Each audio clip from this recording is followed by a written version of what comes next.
Yeah ఇప్పుడే కూలీ చూశాను. మూవీ అయితే ఓకే బాగుంది, ఫెంటాస్టిక్గా లేదు కానీ మూవీ అయితే బాగుంది.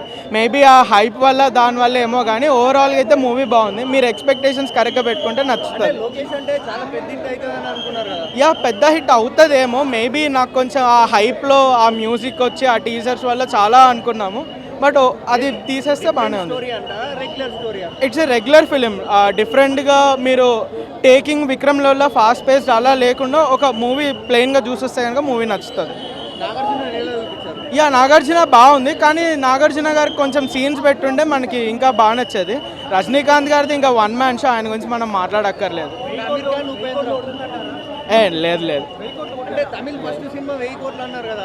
అంటే అట్లా కాకపోయినా హిందీ మార్కెట్లో ఇంకా సెకండ్ మూవీ ఉంది, స్క్రీన్స్ బ్రేక్అవుట్ అవుతుంది మ్యాథమెటికల్గా ఏమో, బట్ కొట్టే లెవెల్ స్క్రిప్ట్ ఆ మూవీ అంటే లేదు. బట్ ఇంకా ఈ హైప్లో వెళ్ళిపోతే ఆర్ వార్ టు కొంచెం ఏమైనా టాక్ ఎలా ఉంటే కొట్టేయచ్చాము. యా కొన్ని 2-3 సీన్స్ మాత్రం ఫ్యాన్స్ అయితే వాళ్ళు గట్టిగా ఎంజాయ్ చేయొచ్చు, బాగా ఎంజాయ్ చేయొచ్చు. శృతి హాసన్ అండ్ శోభిన్ మాత్రం అన్ఎక్స్పెక్టెడ్గా చాలా బాగా చేశారు. Yeah it was good okay, కానీ బట్ శోభిన్ మాత్రం ఫెంటాస్టిక్గా చేశారు. మనం ఆయన మంజుమెల్ బాయ్స్ ఒక్కటే చూసుంటాం కాబట్టి చాలా బాగా చేశారు. అది ఏం చెప్పలేదు, అబ్రప్ట్గా ఏమి ఇవ్వలేదు, కానీ కంప్లీట్గా ఈ సినిమా తీయాలనుకు మాత్రం కంప్లీట్ చేస్తారు. ఇది కాదు 50 ఇయర్స్ సినిమా మామూలు చెప్తున్నా, ఫుల్ హైప్ తో చచ్చిపోతారు. కాజ్ ఆఫ్ డెత్ హైప్ అంతే, మామూలు సినిమా చెప్తున్నా. మామూలు నాగార్జున అయితే జీవించేశారు అసలు, ఆయన హైలైట్ అసలు సినిమా అంతే. మీరు పోండి చూడండి, మస్తుంది సినిమా అంతే. మ్యాడ్ మోనికా సాంగ్ కూడా హైలైట్ ఉంది. పూజ యాక్టర్ మంచి చేసి డాన్స్. శోభన్ అయితే మ్యాడ్ జీవి చేసాడు, మలయాళం యాక్టర్ మంచిగా. ఏమంటారా? అంతే అంతే.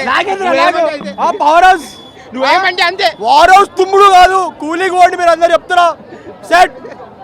Thank you. Everything is very good. Overall super. ఆ పాస్ట్ ఆర్క్ కొంచెం వింటేజ్ రజనీకాంత్ అంతా మంచిగా చేసిండు.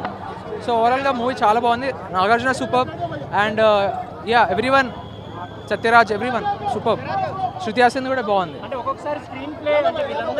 స్క్రీన్ ప్లే ఎవ్రీథింగ్, డ్రామా ఉంటుంది, యాక్షన్ ఉంటుంది, మొత్తం హైలైట్. ఓవర్ హైప్ సీన్స్, మొత్తం హైప్ సీన్స్ బాగుంటాయి, చాలా బాగుంటాయి.